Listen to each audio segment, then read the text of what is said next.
Hello? Hello? It, it's to build the B-29, which has got more than double the amount of parts of the B-24, over 1 million rivets. They even have to instigate a new process to be able to mass produce them, and that's called multi-lining.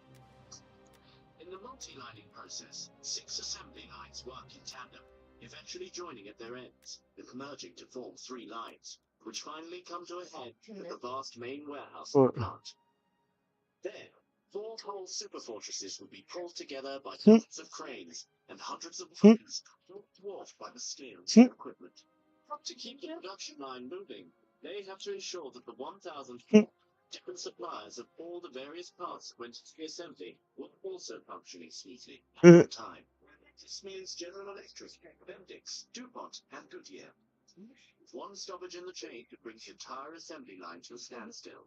This was, by 1943, not only the most expensive airplane ever produced, but the most expensive machine of any kind. Despite this, the production speed is incredible. The 150th B-29 rolls off the assembly line in April 1944, but within a year, 2,000 have been built. By the beginning of 1944, you know that Japan are done, but it's still costing an obscene amount in men and material to continue fighting it, with the result that the American solution is just Sexy, and I know it. Japanese forces in Japan is just to bomb the living daylights out of them. So with this new fleet of super fortresses, the B-29, they know that they can sort of dull Japan into submission swiftly. In July and August, the Americans capture Saipan, Guam, and Tinian in the Mariana Islands, far closer to Japan. And 5 new airfields are hastily built to accommodate 180 super fortresses. The men of the new created 20th Air Force. The man transferred to take control of the B-29 campaign is Oh General shit. Curtis LeMay. Curtis LeMay Me and survived Cody are about to go one on one. cities and towns are constructed. I'm sure gonna fucking whoop the fucking his ass. Wood doesn't like fire. I hope he hears me. Bombing will be the way to go. LeMay's first super fortress firebombing attack planned for Tokyo on the 9th of March 1905. We're gonna bomb Tokyo. 34 B-29, armed with 2,000 tons of incendiaries. 2,000 tons of injuries. Darkness and unleashed hell of the unsuspecting. I have no idea what I'm supposed to be doing there. So, shoot, this guy, he looks like a spy. Firebomb Tokyo. Send him over here to spy on Cody. Tokyo If I can. has also highest casualties any single aircraft raid.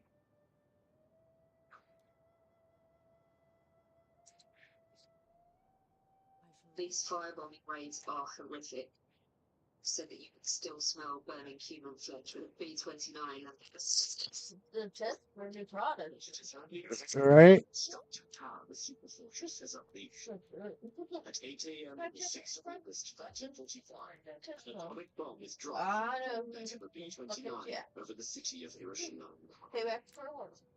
Go back. Accompanying B-29s record the event. All our front revolutionary effect in the life of being in the organization of the world. Already, people are calling this the atomic era. Some 70,000 people are killed instantly. 70,000 more will die in a couple weeks of months from injuries, or from radiation sickness. Japan surrenders 9 days later. The war is over. Bill Munson is in Germany when he hears of Japan's surrender, but this was, of course, never in doubt. Nelson had left his post some months before the end of the war. His work had already been done. Under his system, the United States had produced 324,000. I don't know. I don't know. 117 planes had consistently rolled out of American factories every day since the beginning of 1942.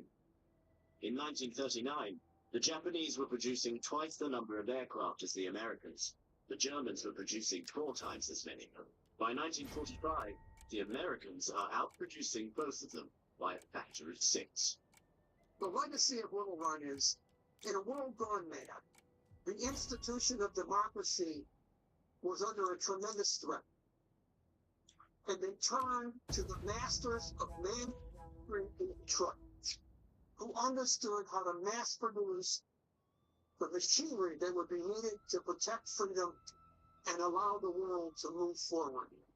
What Knudsen had completely understood was that total state control, the command economy like Nazi Germany, was not in wartime or any other time the key to productivity. In fact, the very opposite was true.